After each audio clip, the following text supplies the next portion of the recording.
L'engagement est un processus complexe qui résulte de l'interaction entre les caractéristiques individuelles et les exigences de la situation, et qui se traduit par un investissement volontaire et durable dans une activité ou une relation, alimentée par des motivations internes et externes.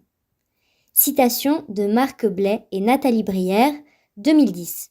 L'engagement dans le travail, une revue de la littérature, dans Psychologie du travail et des organisations. Avec Aurore, on a précisément parlé d'engagement pendant le doctorat. Tout commence avec son sujet de thèse et son envie de mener un projet scientifique profondément engagé. Et puis finalement, au cours de la discussion, on se rend compte que l'engagement peut prendre une multiplicité de formes.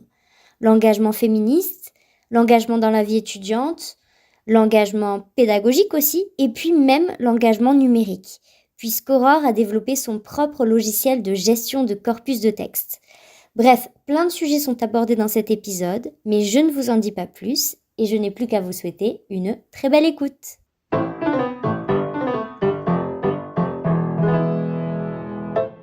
Bienvenue sur Parlons peu, parlons thèse, un podcast sur le doctorat en sciences humaines et sociales.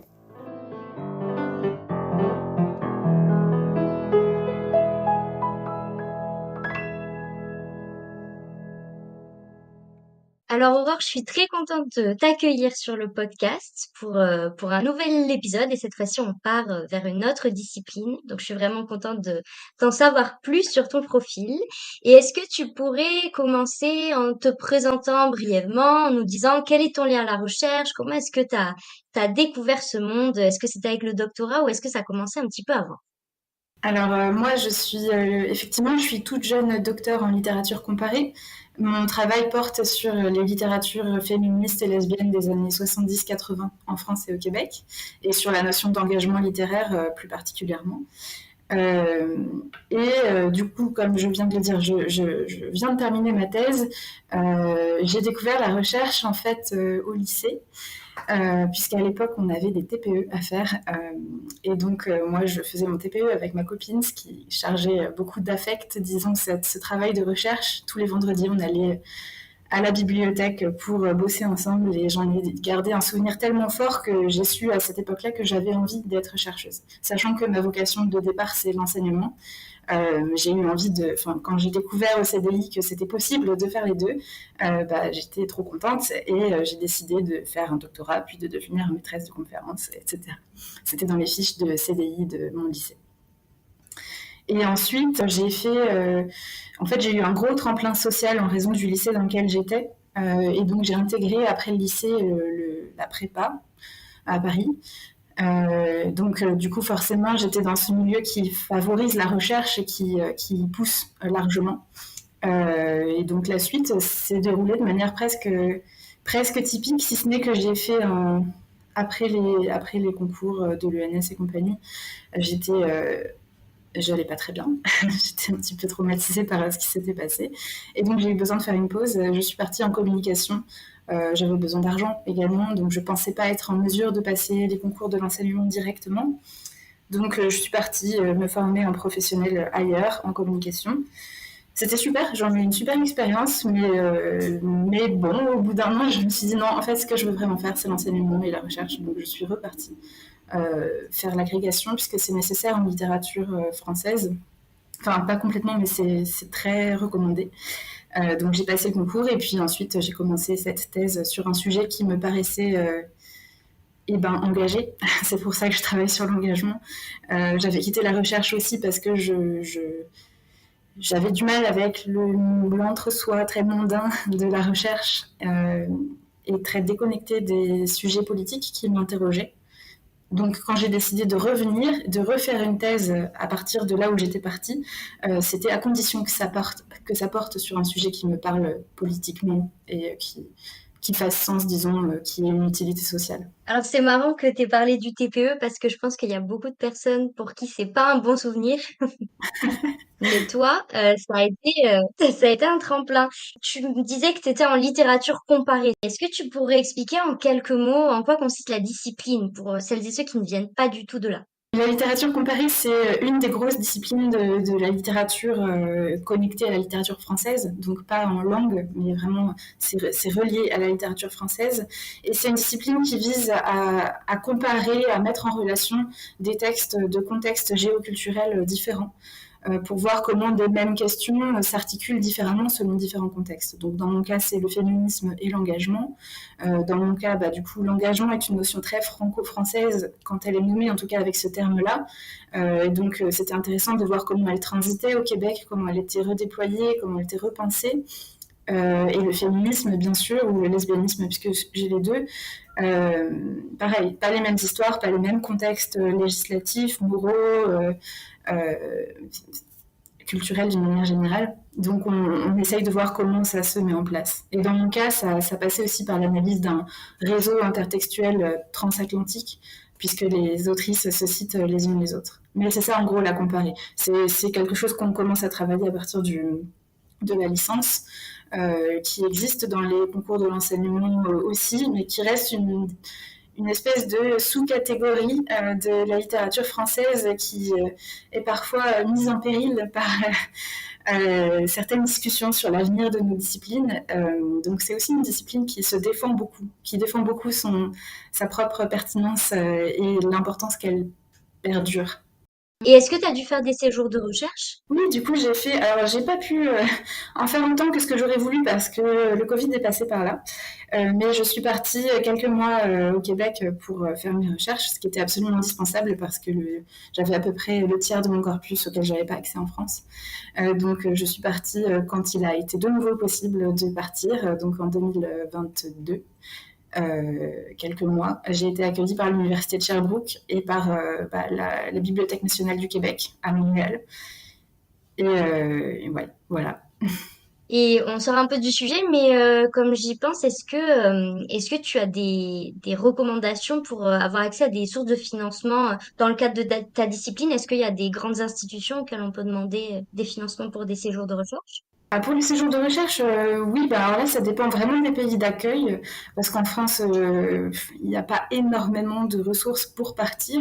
En revanche, les pays d'accueil peuvent, eux, encourager. C'est ce qui s'est passé pour moi. J'ai été lauréate d'une bourse, mais qui vraiment, c'est l'Association internationale des études québécoises qui offre généreusement un certain nombre de bourses chaque année pour des chercheurs étrangers qui veulent venir travailler avec le Québec, puisqu'il y a en plus cette espèce de nécessité québécoise liée au contexte, hein, de faire rayonner la culture québécoise dans un contexte où elle est minorisée par la culture anglophone dans le même pays. Donc il y a vraiment ce travail de faire venir des chercheurs et de valoriser la culture québécoise partout dans le monde. Donc moi j'ai eu la chance d'être accueillie par cette association. Et sinon j'avais regardé à l'époque les bourses, je crois que la BNF en proposait, j'avais bien sûr demandé de l'aide à mon école doctorale, hein, c'est toujours la base pour les missions à l'étranger ou les missions en tout cas de voyage, de séjour. Euh, ouais, c'était ça. C'était surtout ça. Après, les financements dans notre discipline, c'est surtout, ça reste les ED, donc les écoles doctorales.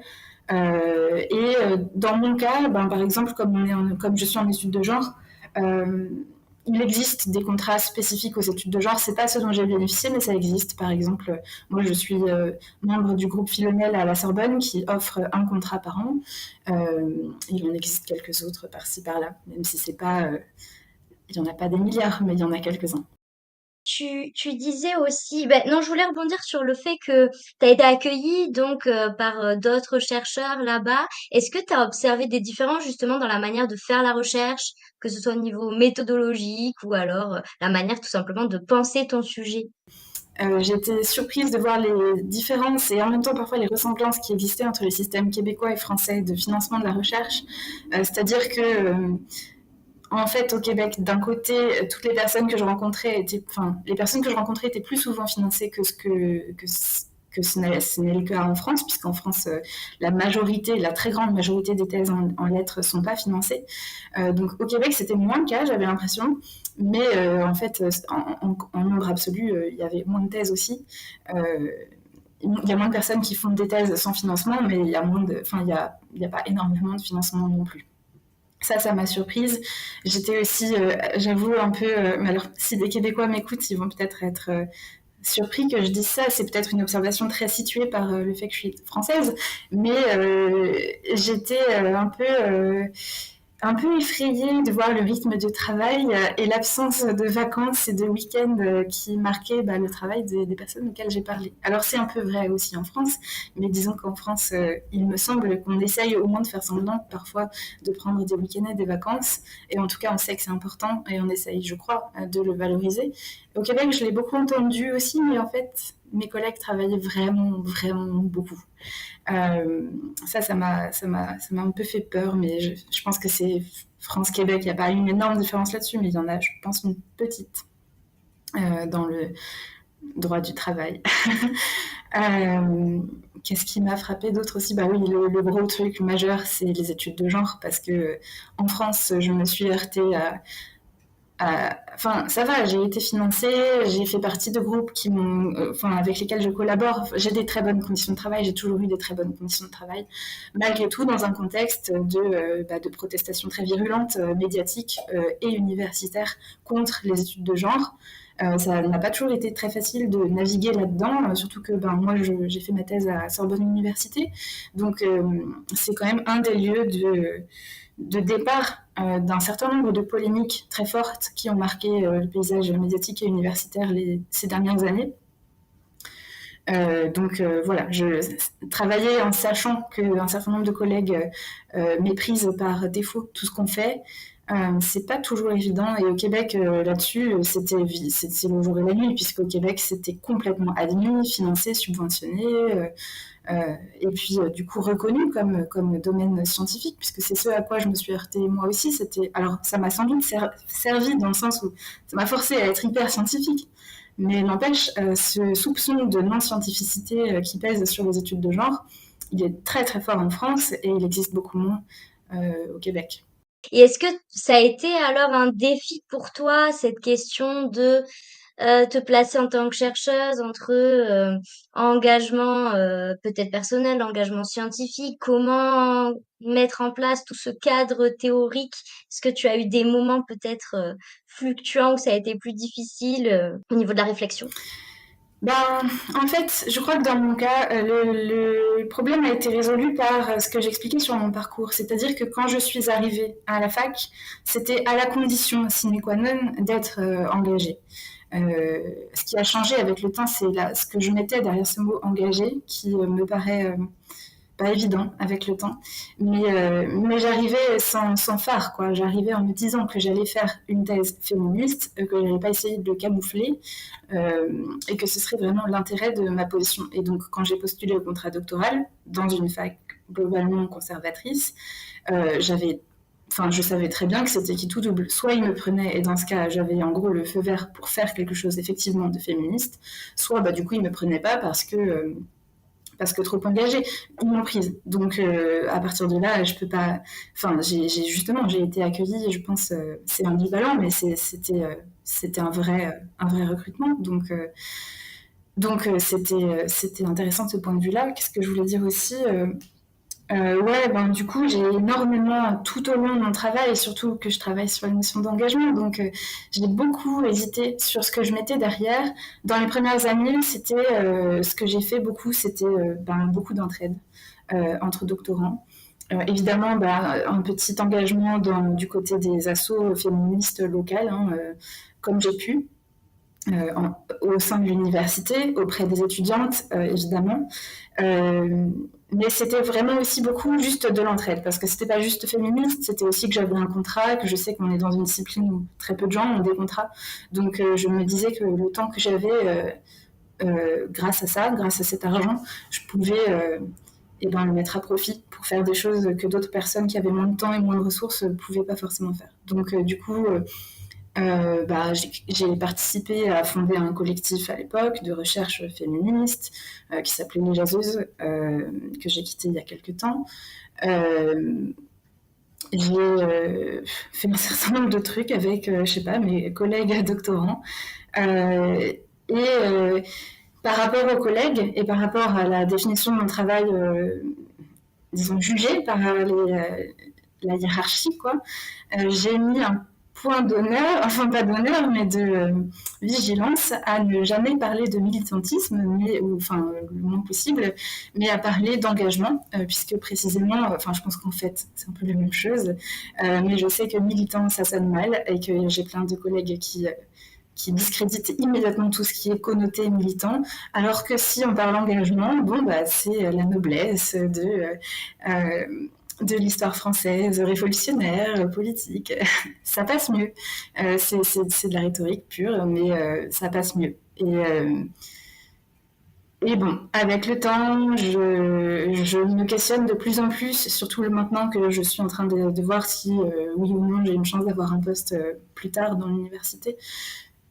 Ben, je pense que l'engagement, il a un peu changé de forme. Pour moi, il est féministe toujours, c'est sûr, mais il est aussi, par exemple, euh, ben, je suis engagée dans la science ouverte, alors ça reste extrêmement universitaire aussi, dans la défense du libre et des outils libres pour la gestion de nos outils quand on est doctorant ou chercheur ou étudiant. Ça, c'est des autres lieux d'engagement que j'ai. Et puis par contre, je me pose des énormes questions sur l'avenir de l'université et sur ma place dedans actuellement et à venir si jamais je peux y rester. Puisque quand on a eu la LPR, j'ai fait partie des groupes qui s'organisaient pour protester. Mais en tant que doctorant, ce qui rendait la chose facile, dans le sens où je pouvais avoir une certaine forme de radicalité. Et je m'interroge maintenant sur l'aspect bon, bah, quand on a un vrai poste, qu'est-ce qu'on fait? Enfin, on est limité, on est un peu pieds et poings liés, et en même temps, on a plus de liberté aussi et de puissance que quand on n'est pas titulaire. Voilà, je pense que travailler à l'université, moi, c'est quelque chose qui me plaît parce que c'est de l'enseignement et que du coup, c'est du service public qui est vraiment utile. Mais quand on voit l'évolution du système universitaire, on sait aussi que ça va avec une énorme dose de compromis. Et donc, ça reste une question sans cesse. Ouais. Bon, après, je pense que quand on est engagé, on ne peut pas se reposer sur des certitudes. Mais bon, voilà, en gros. Je suis désolée, c'était une réponse très longue, mais On aime les réponses longues, les épisodes longs. Non, c'est super intéressant cette autoréflexivité que tu as sur le métier et je pense que il y en a beaucoup qui l'ont aussi et on devrait même organiser peut-être des tables rondes pour justement penser le futur de l'université puisqu'il va y avoir de nouvelles personnes donc forcément ça va se régénérer avec de peut-être de nouvelles pratiques, de nouvelles idées, mais comment est-ce qu'on les met en place pour éventuellement pas reproduire un schéma qu'on dénonçait au départ. Et alors, une question très pratique, quand tu as commencé ton projet de thèse et que donc tu es arrivé avec ce projet de je veux faire une thèse, alors engagée, j'allais dire militante, mais on va dire engagée pour maintenir la même notion. J'imagine qu'en plus, loin de moi l'envie de te vieillir trop vite, mais j'imagine qu'à ce moment-là, c'était quand même il y a plusieurs années, c'était peut-être encore plus novateur. Est-ce que toi, tu avais des ouvrages sur lesquels, qui t'ont inspiré, où tu te disais, j'ai un peu envie de faire la même chose? oui, alors il y en avait plein et c'était pas novateur, je pense. Je pense que je suis arrivée au bon moment. J'ai eu énormément de chance d'arriver pile au bon moment. Des travaux m'avaient précédé enfin, par des personnes qui, elles, avaient beaucoup plus galéré dans le système de la recherche et dans un système qui les excluait beaucoup plus. Je pense notamment au travail d'Audrey Lasserre, qui est en fait la première thèse qui a porté sur l'histoire de la littérature féministe en France. Elle-même s'appuyait un peu sur le travail enfin même beaucoup sur le travail de Delphine Naudier, donc une chercheuse sociologue pour le coup, qui travaillait aussi sur cette question. J'étais aussi dans les pas de Isabelle Boisclair, qui a fait partie de mon jury de thèse à la fin, puis qui m'avait accueillie à Sherbrooke entre-temps. Donc chercheuse québécoise qui a fait sa thèse en 98 sur le champ féministe au Québec. Donc beaucoup de travaux qui étaient là largement avant moi. Et donc moi, je me suis juste située dans cette lignée, pour poursuivre le travail, mais par contre, moi, avec la chance qu'en fait, elles aient ouvert la voie, puisque ça y est, leur travail était reconnu. Donc le fait que leur travail soit reconnu, enfin, ait été reconnu, a permis que derrière, moi, je puisse avoir un financement, tout simplement, puisque j'avais une crédibilité grâce à elles. Donc oui, voilà. Et ça, c'est quelque chose qui continue de m'interroger beaucoup aujourd'hui, parce que dès que je parle à des personnes, parce que ça se joue sur très peu de temps. Moi, j'ai commencé ma thèse en 2018. Euh, les choses changent d'année en année. Et lorsque je parle à des personnes qui ont soutenu leur thèse, ne serait-ce que parfois 2, 3 ans avant moi, vraiment des fois c'est presque rien. Ce sont des personnes qui se sont pas autorisées, et pour de très bonnes raisons. Elles ne se sont pas autorisées, mais en fait, elles n'étaient pas autorisées à faire des thèses très franchement ancrées en études de genre, si bien qu'elles ont rongé leurs freins et que maintenant que la thèse est passée, qu'elles ont plus de liberté pour entrer dans leur propre recherche de cœur, disons, elles se mettent aux études de genre, mais du coup, parfois, sans avoir le bagage ni la crédibilité, le tampon, c'est bon, ma thèse portait là-dessus, si bien qu'elles sont dans une espèce de positionnement très compliqué par rapport à l'institution, par rapport aux chercheuses qui font directement leur thèse en genre. Enfin, c'est très compliqué. Je pense que vraiment, ouais, en l'espace de quelques années, toutes les positions changent. Et moi, ma position, comme je le disais, j'ai pu être financée, j'ai pu avoir du crédit grâce à ça. Je pense que j'ai bien travaillé aussi, ce qui du coup fait que c'est reconnu. Mais c'est aussi limité. Enfin, voilà, je regarde ma thèse, elle n'est pas entièrement satisfaisante au regard de ce qu'on voudrait faire quand on a un regard militant pour le coup, puisqu'elle reste, c'est une littérature c'est une thèse qui porte sur des littératures du Nord, donc, ça répond pas à des critères d'intersectionnalité, par exemple, très peu. Il y a plein de choses qui font que, moi, je suis contente de mon travail, je suis fière, et je pense que j'ai fait tout ce que je pouvais faire dans le cadre limité qui était le mien, qui était à la fois très ouvert et très limité. Et ça suffit pas. Et donc, j'espère que l'ouverture que j'ai eue va se maintenir. J'espère que les financements pour les études de genre vont se maintenir. J'ai un peu l'impression qu'on est dans une fenêtre qui va bientôt se refermer, mais peut-être pas. Et j'espère que des travaux pourront bientôt, être plus francs, être moins empêchés par des critères institutionnels qui sont importants. Enfin, on fait une thèse parce qu'on est aussi en formation, dans le sens où on doit respecter un certain nombre de critères, de repères, etc. Néanmoins, on se bloque aussi parfois parce qu'on sait très bien qu'on va être lu et reçu par des collègues qui auront des positions idéologiques et pas scientifiques contre notre travail par principe et sans avoir vraiment essayé de comprendre, quoi. Donc ça va mieux, ça va beaucoup mieux qu'il y a quelques années. Ça suffit pas encore. Peut-être qu'après, il y a une ouverture possible au moment peut-être de la publication de ta thèse ou de ces thèses en général, avec des maisons d'édition qui peut-être sont féministes et qui accepteraient qui permettraient, tu disais, un contenu plus franc. Moi, je dirais peut-être aussi moins un peu anesthésié, tu vois. Ouais, c'est.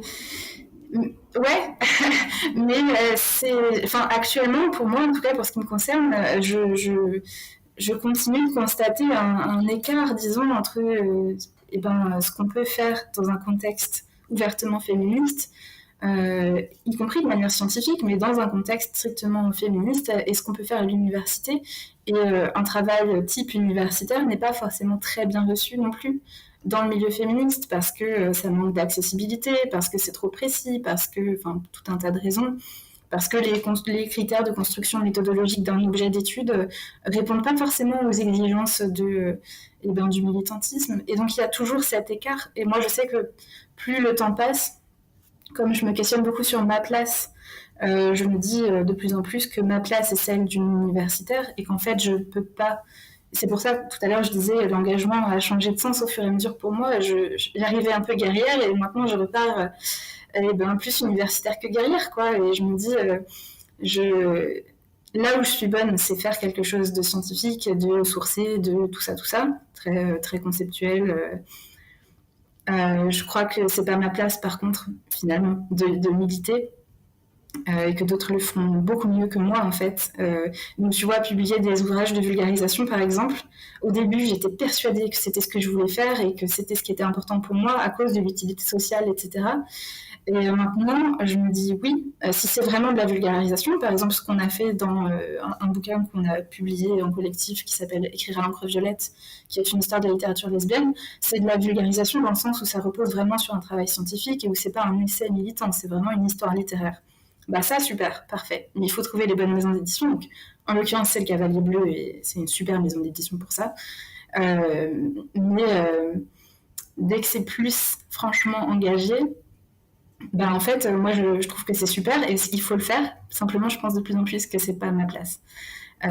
Parce que ma place est trop située par qui je suis à l'université en fait. Et est-ce que cet engagement, parce que tu disais que l'enseignement c'était ta première passion, je crois, est-ce que cet engagement parfois peut se déplacer sur la pédagogie peut-être? Est-ce que tu as pu mettre des choses en place ou tu te sens peut-être plus à l'aise dans ce contexte-là? Ben, tout à fait. Là, c'est mais complètement. Enfin, et c'est pour ça que quand je me pose des questions sur ma place à l'université, la seule chose qui me rassure, c'est que bah, je suis typique, enfin, je suis là et que notre mission, c'est une mission de public et d'aide aux étudiants et de favoriser ben, le questionnement critique sur la société. Enfin, ça c'est quelque chose qui est le cœur vraiment de tout ce que je fais. Ben, après, ce qui s'est passé, je sais pas, parfois c'est par exemple simplement mentionner.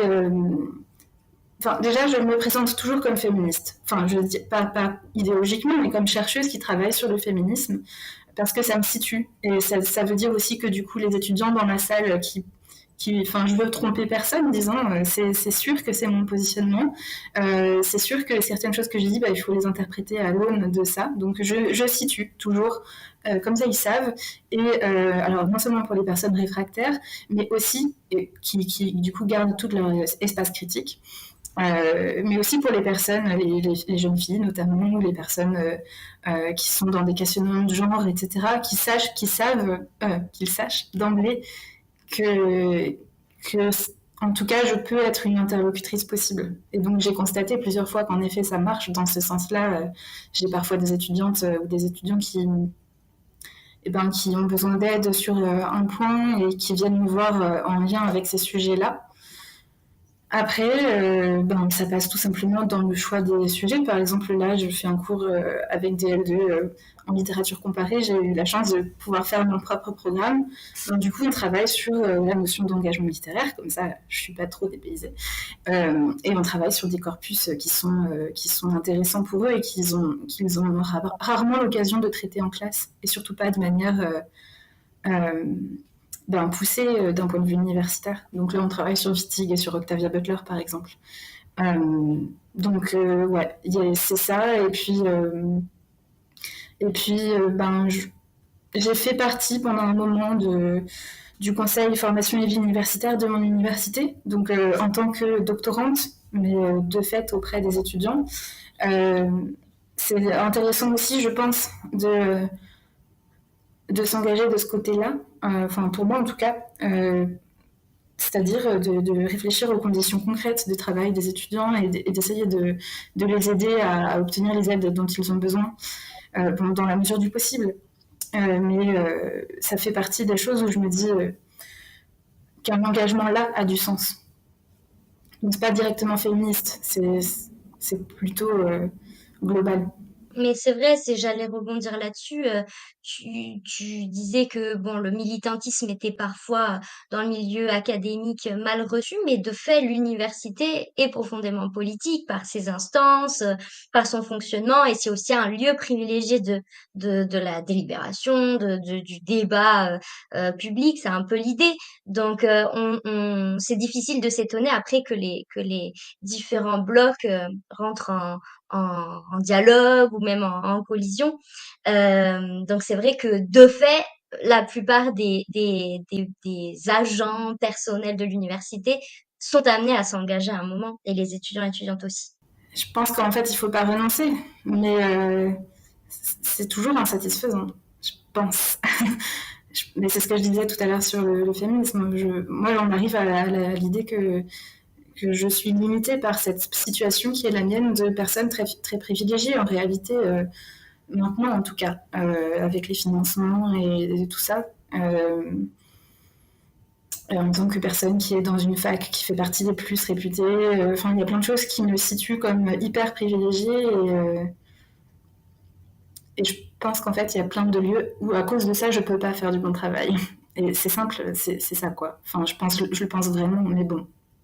Après, ça veut pas dire qu'il faut abandonner, mais il y a beaucoup de choses qui peuvent paraître hypocrites aussi. Enfin, c'est-à-dire travailler sur le féminisme, mais travailler. Alors, je travaille sur le lesbianisme aussi, par exemple, donc c'est une grosse marge. Lorsqu'on a écrire à l'encre violette, il y avait quantité de recherches qui existaient sur le sujet, mais il n'y avait pas de synthèse qui existait en langue française. Et donc, j'estime que c'était un gros pas en avant pour tous les étudiants qui essayent de travailler sur le sujet. Et, le sujet il n'est pas senti comme crédible par les enseignants. Donc, on a fait ce livre pour que justement il y ait une première pierre, juste une première pierre, et il en faut plein d'autres. Euh, mais justement, c'est ambigu quand on a fait ce livre-là. Et ben du coup, il a tout de suite été considéré comme socle dans beaucoup de travaux parce qu'il justement manque de matière.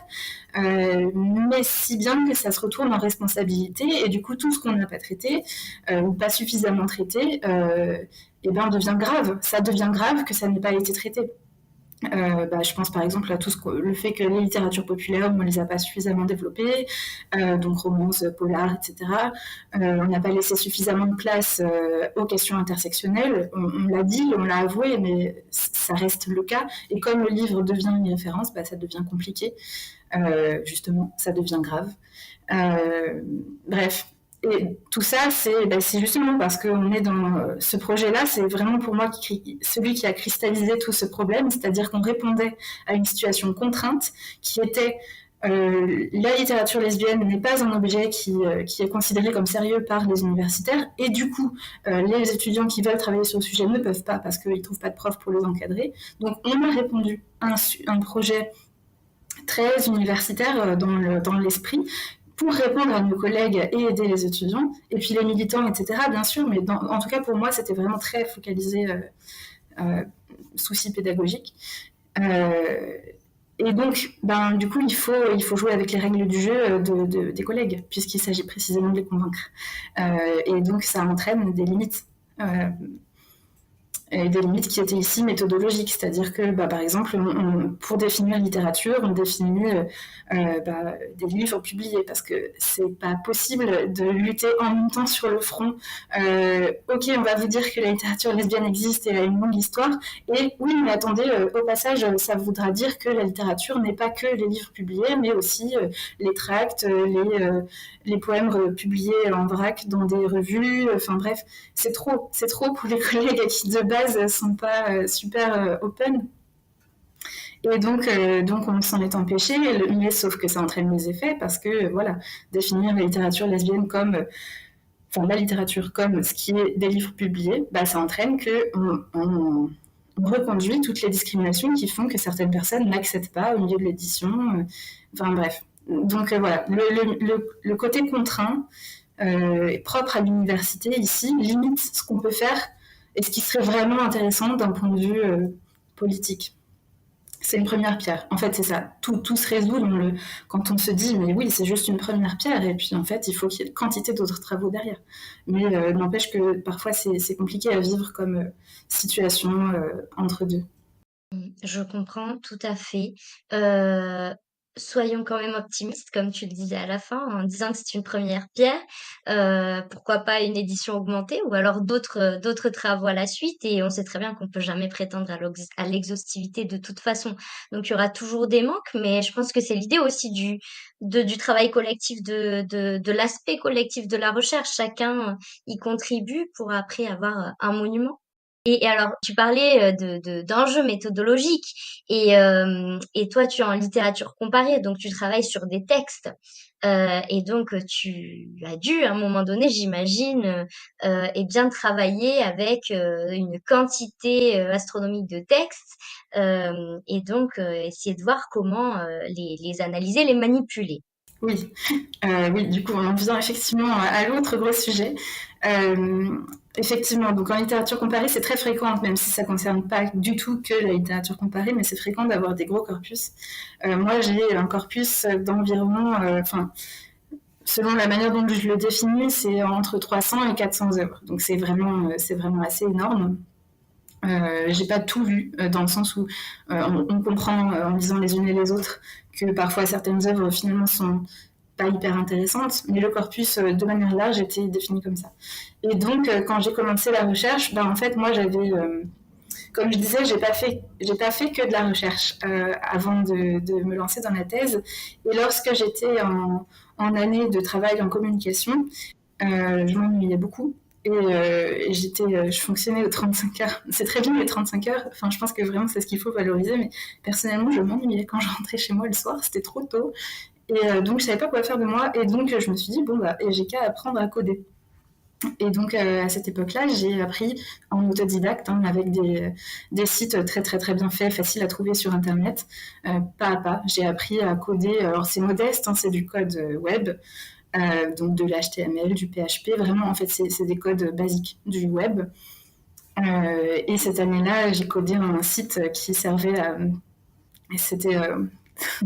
c'est rigolo quand j'y repense parce que vraiment... c'était un site qui permettait de composer des assiettes parfaitement équilibrées. Donc qui fonctionnait sur des bases de données de tous les produits, enfin il y a des bases de données ouvertes en fait de tous les produits vendus en supermarché avec toute leur composition nutritionnelle. Et donc j'avais fait ce site qui permettait de se faire des menus jour par jour ou semaine par semaine en équilibrant tout parfaitement en fonction de la saison pour avoir enfin bref, un site comme ça. Il servait à ça, c'était marrant et c'était pour m'amuser quoi. Et donc, quand j'ai commencé la thèse plus tard, ben, j'avais ces compétences-là en background. Et quand j'ai vu que j'avais un corpus tellement énorme à gérer, avec quand même, moi j'ai vraiment une très mauvaise mémoire, donc je lis des trucs et je les oublie tout de suite presque. Donc j'ai essayé plusieurs choses. J'ai essayé de lister mes notes sur les bouquins en faisant des fiches hein, classiques, mais bon, en fait, je ne m'y retrouvais pas trop. J'oubliais au fur et à mesure ce que j'avais fait. J'ai essayé le tableur Excel, mais alors c'était vraiment illisible et puis immense. J'ai essayé Base, donc le truc de LibreOffice qui permet d'avoir une base de données, mais j'ai honnêtement rien compris. En fait, au bout d'un moment, je me suis dit, c'est pas grave, je sais coder, j'ai qu'à le coder. Donc j'ai codé ce petit truc tout simple. Donc c'est une base de données d'un côté avec mes citations, mes relevés, associés à des tags et à des œuvres. Et puis une interface graphique qui est en ligne et qui me permettait de trier mes citations, de les retrouver tag par tag ou alors autrice par autrice, titre par titre, etc. Et donc ça c'était en 2018, au tout début de ma thèse. C'était vraiment mon activité de détente du week-end quand j'en avais marre de bosser sur la thèse et que je voulais faire quelque chose de plus concret. Et ben je codais. Parce que c'est une activité vraiment ludique, c'est un jeu en fait, on construit des trucs, j'aime bien construire des meubles, ben pareil. Et puis au fur et à mesure, ben, ça a pris de l'ampleur parce que j'ai vu que c'était hyper utile pour moi. Et puis plus j'avançais, plus je rajoutais des fonctionnalités. Et vraiment, j'ai fini par me dire, mais c'est quand même vachement utile. Et à cette époque-là, je commençais à travailler sur Hypothèse, donc j'avais ouvert mon carnet de recherche sur lequel je partageais ben, certaines impressions de lecture. J'avais partagé mon projet de recherche en me disant que ça pouvait être utile à d'autres, des choses comme ça.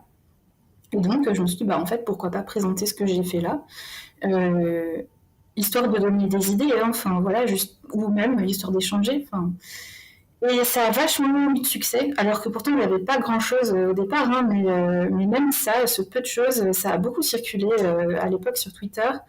Ça a été très consulté. Et je me suis dit, bon, bah, il y a vraiment quelque chose. Donc, j'ai peu à peu, au fur et à mesure des 5 ans, à mesure que j'améliorais mon système, je me disais, bon, bah, je vais peut-être pouvoir en faire un vrai truc, publier un vrai truc à la fin de ma thèse. Et puis, il y a quelques temps, il y a 2 ans, je sais plus, j'ai une amie, qui est devenue une amie du coup, qui s'est inscrite en thèse avec ma directrice aussi. Et quand on discutait, je lui disais, bah, écoute, moi j'ai ce truc-là, si tu veux, je peux l'adapter pour toi. Ça pourrait être utile. Euh, et en fait, en faisant ça, ben, du coup, ça m'a forcé, parce que quand on développe un logiciel, quand c'est juste pour soi, il y a plein de choses, on s'arrange parce que c'est bon, on sait faire. Donc, on ne s'embête pas à tout développer parce que, en gros, moi, dès que j'avais besoin de refaire un truc dans la base de données, ben, j'allais directement dans la base de données et puis j'avais pas besoin d'interface graphique. Mais là, comme c'était pour Carla, il fallait le coder bien pour qu'elle n'ait pas besoin, elle, de galérer avec le code et la base de données pure. Donc, du coup, j'ai amélioré, de fil en aiguille, et puis jusqu'au moment où, à la fin de ma thèse, du coup, avec elle, justement, on a décidé d'appeler ce logiciel Litot, parce que sinon, on ne savait pas comment le nommer, et c'était très compliqué pour en parler à notre directrice de thèse. On hésitait toujours, on était là, on expliquait base de données, banque de citations, mais ça lui disait rien, et c'était fou. Donc, on s'est dit, bon, il y a besoin d'un nom. Donc, on a trouvé Litot, qui est le nom d'un personnage du roman c'est le nom d'un personnage que j'aime beaucoup, qui est très drôle dans Archaos de Christiane Rochefort, qui est un roman de mon corpus de thèse. Et puis, c'est une figure de style qui dit le grand, le petit, donc c'était intéressant. Bref, on l'a nommé Litot. Et puis à ce moment-là, puisqu'il avait un nom, puisqu'il avait un logo que j'avais fait vite fait, je me suis dit, en fait, je pourrais peut-être l'utiliser pour publier des annexes de ma thèse. Puisque du coup, ma thèse est assez économique, c'est vraiment une thèse comparatiste, donc en fait, elle est vraiment basée pas sur l'analyse exhaustive des textes, mais sur le déroulé d'une argumentation conceptuelle sur la notion d'engagement. Si bien qu'en fait, chaque paragraphe, j'ai vraiment un argument, puis 2-3 exemples, mais il pourrait y en avoir 1000, enfin pas 1000, mais plein. Mais dans un souci de concision, je ne pouvais pas tout mettre. Donc j'ai eu vraiment besoin d'annexes pour montrer toutes les citations qui pouvaient parfois prouver mon propos, mais qui auraient été un peu trop longues d'exposer. Donc je me suis dit, en fait, autant faire profiter de Litot. Et ce besoin d'annexe était corrélé aussi au fait que je me rendais compte de plus en plus qu'à chaque fois que je parlais de Litot à quelqu'un, sans avoir la démonstration sous les yeux, personne ne comprenait trop de quoi il s'agissait. Donc j'avais besoin d'une démo et j'avais besoin d'annexes. Donc je me suis dit, j'ai qu'à faire les deux en même temps. Donc à ce moment-là, j'ai commencé à coder le truc pour que ça puisse marcher. Et puis j'ai contacté les services juridiques de ma fac pour voir ce qu'on pouvait faire en termes de droit d'auteur, parce que du coup, avoir la version de démonstration en ligne, ça supposait de mettre en ligne des extraits d'œuvres sans avoir consulté les autrices, qui sont pour une bonne partie encore vivantes et dans tous les cas, de toute façon, encore sous droit. Et donc, les services juridiques étaient un peu embêtés parce qu'ils n'avaient jamais vu ça, forcément. C'est comme souvent les humanités numériques, c'est des questions qui se posent de manière neuve. Donc, j'ai reçu des réponses un peu contradictoires, parfois frileuses. On ne savait pas trop quoi faire jusqu'au moment où, en fait, mes mails ont été transférés au service humanité numérique de la Sorbonne.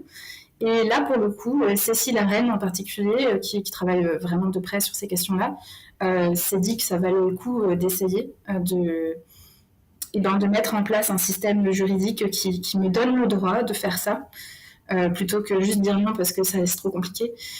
Donc on a mis au point ça ensemble, et puis du coup je l'ai publié dans ma thèse, et puis c'est aussi sur Litot, sur la version de démonstration en ligne, il y a le contexte juridique qui l'autorise. Donc ce sur quoi on s'est mis d'accord finalement, c'est sur l'idée que en fait, quand on fait une thèse de littérature, même sur des textes sous droit, on a le droit de citer des extraits courts tant qu'ils sont corrélés à une analyse qu'on en fait. Et que toutes leurs références sont bien notées pour qu'on puisse aller au texte directement.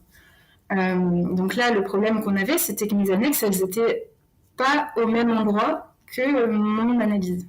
Le fait que ce soit séparé, mon analyse dans ma thèse, et les textes, les extraits ailleurs, ça posait problème. Du coup, on a fait en sorte de justifier que, pourtant, chaque citation renvoie à la page précise de l'analyse dans ma thèse et aux pages précises de l'œuvre dont la citation est tirée au départ. Et donc, c'est le dispositif global de Litot qui compte comme discours explicatif, finalement. Mais c'est du coup l'interface qui compte comme discours, ce que je trouve intéressant, quoi. Et c'est vrai, puisqu'en fait, l'interface, elle est faite de tags, elle est faite de filtres, donc c'est déjà de l'analyse. Mais voilà. Donc on a essayé de mettre ça au point. Et donc, quand j'ai déposé la thèse, j'ai déposé en même temps le code du logiciel sous licence libre pour que n'importe qui puisse se l'approprier.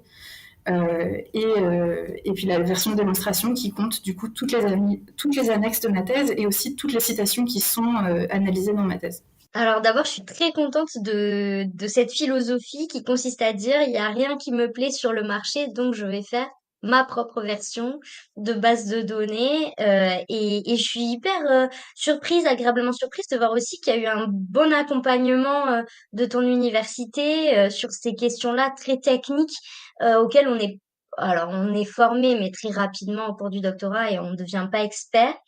Et alors, bon, le problème du podcast, c'est qu'on ne peut pas diffuser d'images. Est-ce que alors tu pourrais un petit peu nous décrire l'interface, à quoi elle ressemble quand on entre dedans? Ouais, ben du coup c'est une page web que l'on peut installer en local ou en ligne. Quand on arrive, on a un menu au départ qui propose d'enregistrer une citation, d'enregistrer une œuvre, de faire une recherche par mots-clés, ou bien de consulter le plan de la thèse ou du mémoire ou du livre qu'on est en train de faire, peu importe, le plan, ou alors les projets en cours. Donc, par exemple, toutes les publications, communications, brouillons qu'on a en cours. Ça, c'est le menu en haut. Ensuite, on a un deuxième menu qui constitue les filtres de recherche des citations. Donc, c'est modulable hein, selon la version de l'ITOT qu'on installe, mais moi, j'ai autrice, titre de l'œuvre, genre littéraire, maison d'édition, et un autre, je sais plus ce que c'est. Ah oui, québécois. Enfin, est-ce que je cherche du québécois ou est-ce que je cherche du français ou est-ce que je cherche un mélange de tout ça. Donc ça, c'est la deuxième ligne. Ensuite vient le bloc des tags. Donc les tags, c'est toutes les étiquettes que j'ai créées pour classer progressivement mes citations. Donc dans mon cas, c'est une recherche sur l'engagement littéraire féministe. Donc par exemple, j'ai des tags qui portent sur la représentation du corps, ou sur l'utilisation de la langue, ou sur le thème du lesbianisme ou de la bisexualité, ou bien sur l'utopie. Voilà, ça c'est le bloc recherche. Quand on clique sur chercher, en fonction des critères qu'on a établis, eh ben, on a toutes les citations recensées qui correspondent à cette chose qui sortent sous la forme de vignettes. Et donc chaque vignette reprend les données bibliographiques de l'œuvre, la citation en question, qu'on a du coup soi-même enregistrée, donc aussi sélectionnée. C'est pas des textes longs, c'est des textes courts qu'on a soi-même sélectionnés pour les ranger dans l'ITOT. Et le numéro de page, tous les tags auxquels cette citation est associée, tous les projets normalement dans lesquels elle a été utilisée. Et donc voilà. Et puis, comme je disais, donc, ça c'est la page d'accueil, mais il y a deux autres pages principales qui permettent la première de consulter son plan de thèse.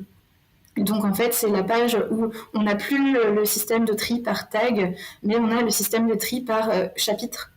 Et on peut consulter dans cette page-là en fait toutes les citations qu'on a stockées pour rédiger tel ou tel chapitre, ou bien toutes les citations qu'on a vraiment utilisées dans tel ou tel chapitre, ou bien, et c'est hyper utile ça, toutes les citations qu'on a stockées mais pas encore utilisées dans tel ou tel chapitre.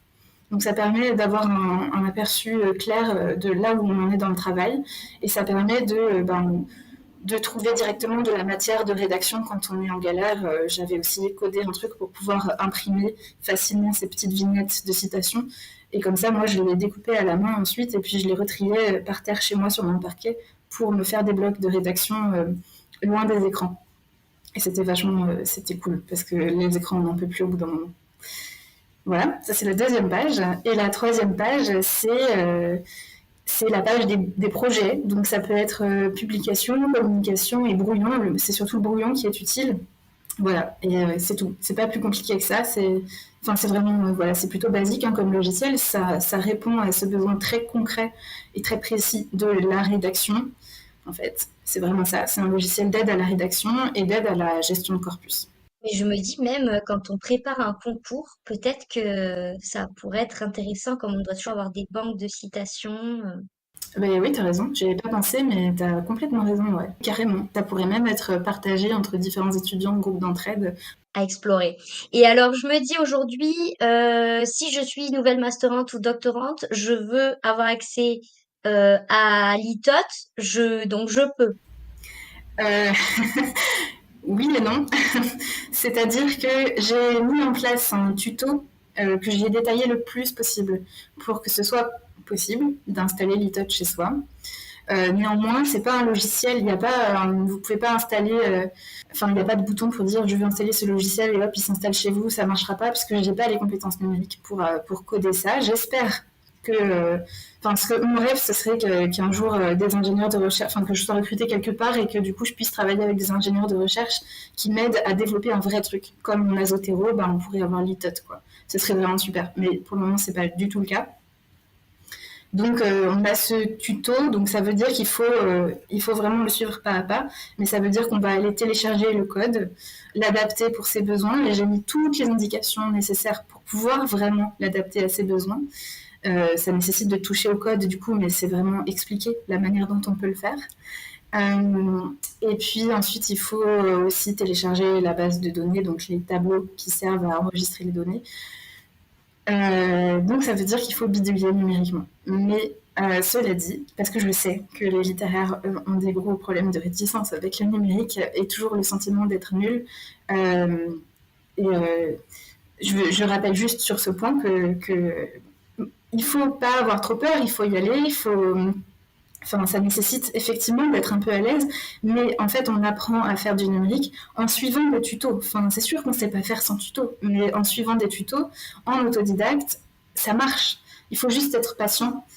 Ça prend du temps. Là, en l'occurrence, j'ai mis tous les liens nécessaires, mais il faut apprendre à installer un serveur, des choses comme ça. Mais c'est vraiment pas compliqué, c'est juste qu'il faut le faire pas à pas, avec patience. Et on risque pas de casser quoi que ce soit. Donc, faut pas avoir peur. Moi, encore, comme je disais, hein, je suis complètement autodidacte et je bidouille en informatique parce que je sais qu'on peut faire des choses sans casser la machine. Mais en fait, une fois qu'on a compris ça, on peut tout faire. Il faut juste se faire confiance et y aller, quoi. C'est le point que j'aime bien souligner parfois, c'est-à-dire que je suis complètement littéraire, j'ai aucune formation en informatique. Je suis féministe. Ça compte aussi, je pense, d'encourager la prise en main d'outils numériques euh, pour les littéraires, pour les femmes, l'investissement dans des questions de licence libre, de sciences ouvertes, de commun numérique, parce qu'en fait, c'est des lieux politiques aussi, c'est des lieux d'engagement aussi, et ouais, faut y aller, quoi, faut pas avoir trop peur. Donc j'ai mis mon tuto en ligne, il fait peur quand on le regarde d'un bloc.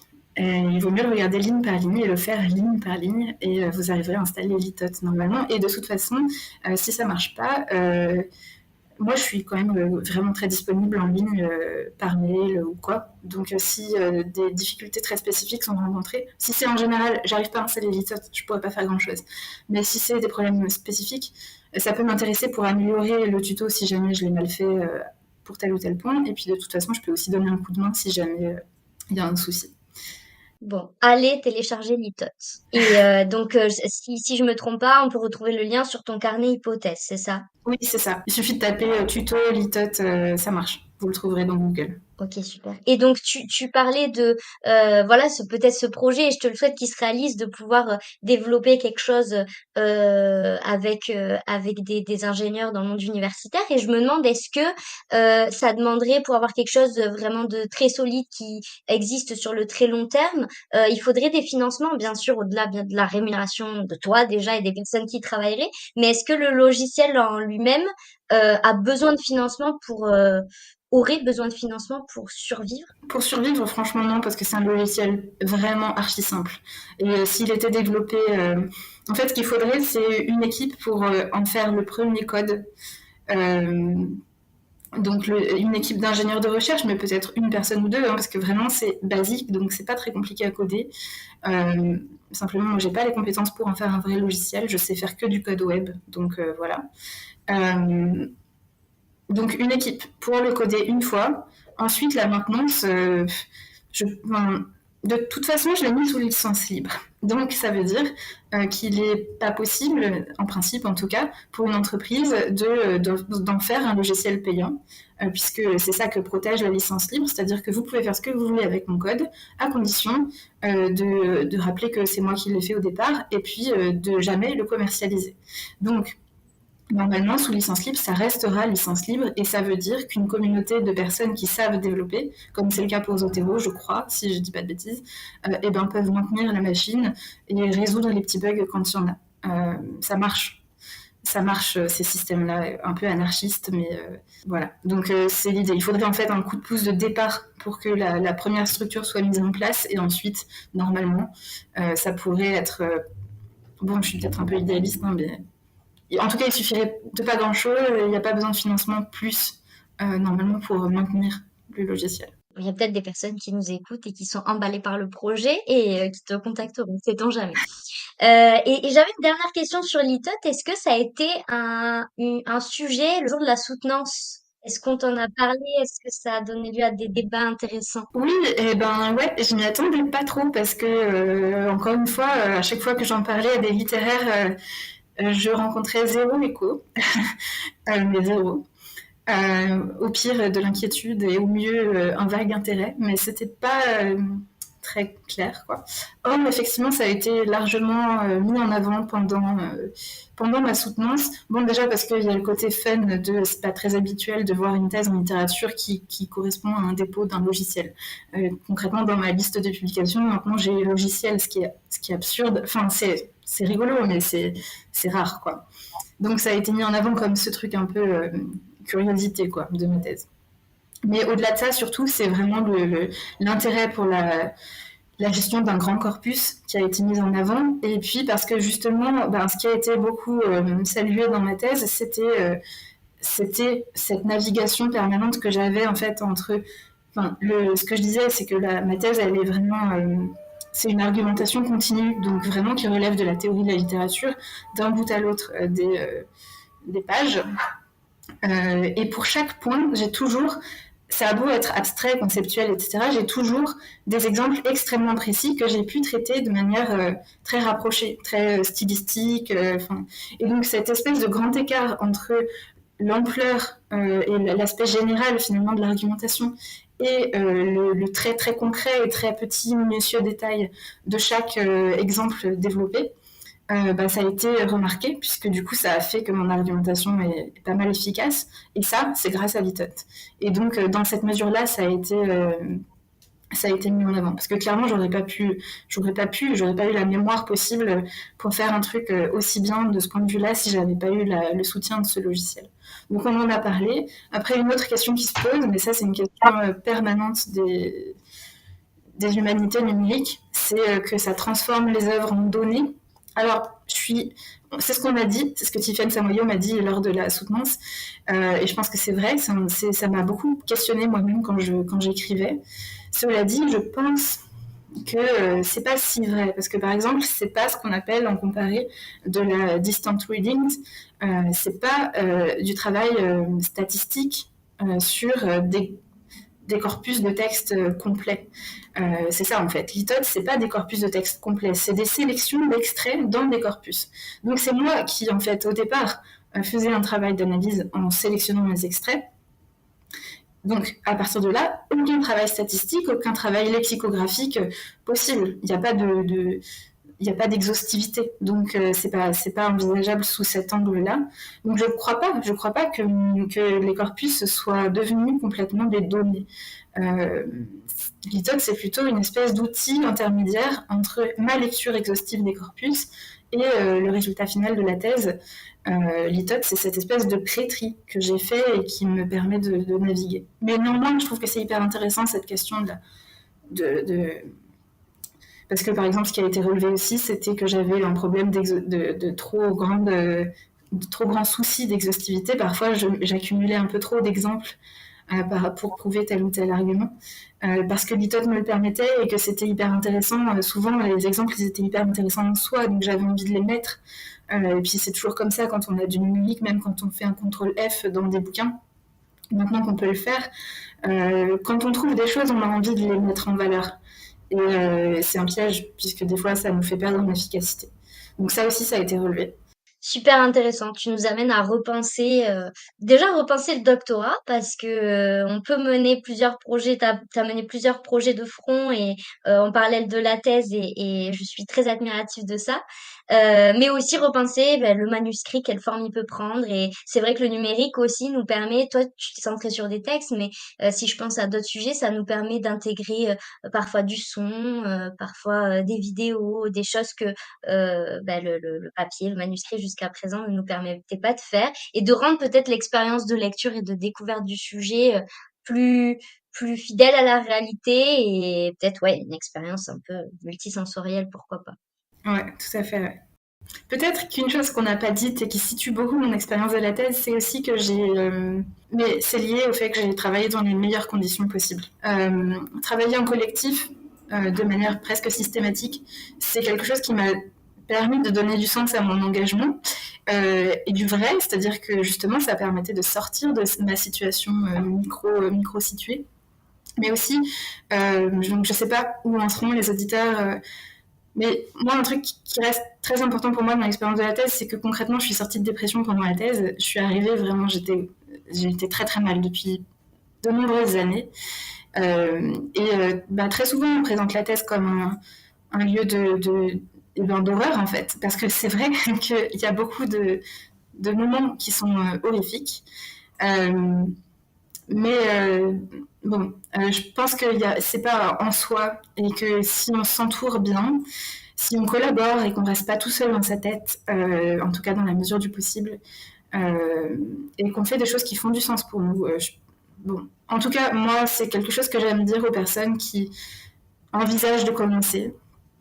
C'est que ça peut vraiment être la source d'un gros épanouissement. Mais après, encore une fois, ça dépend des conditions matérielles très concrètes, hein, de la manière dont on fait sa thèse. Moi, si ça a été possible pour moi, c'est aussi parce que justement, grâce à mon financement, j'ai pu finir de payer ma dette étudiante. Enfin, il y a plein de choses qui font que justement, ça a été possible pour des raisons matérielles. Mais n'empêche, je suis sortie de dépression pendant ma thèse et ça reste quelque chose de super important pour moi, quoi.